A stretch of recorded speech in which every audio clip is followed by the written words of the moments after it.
Министрлиги менен Улуу Британия элчилигинин ортосунда англис укугун өнүктүрүү жана тамчы атайын каржылык инвестициялык аймагынын алкагында эл аралык талаш тартыштарды чечүү борборун түзүү маселелери боюнча меморандумга кол коюлду. Аталган аймакта инвесторлор салыктан бошотулуп, ишкерликтин 16 түрүн жүргүзө алат, банк, кредиттик уюмдарды ачса болот. Юстиция министрлиги элчилик менен бирге кол койгон меморандум андагы укуктук маселелерди жөнгө салууга багытталган.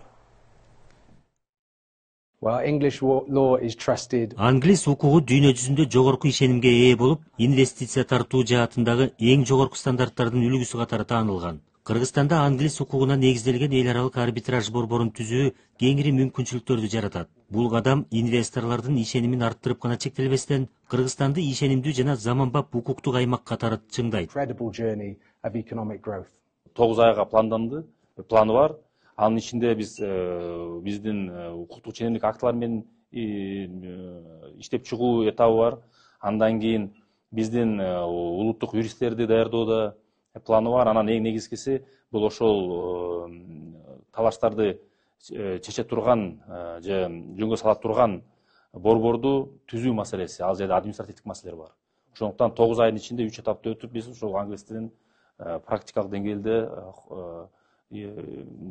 талаш тартышты жок кылууга колдонобуз деп ойлойбуз.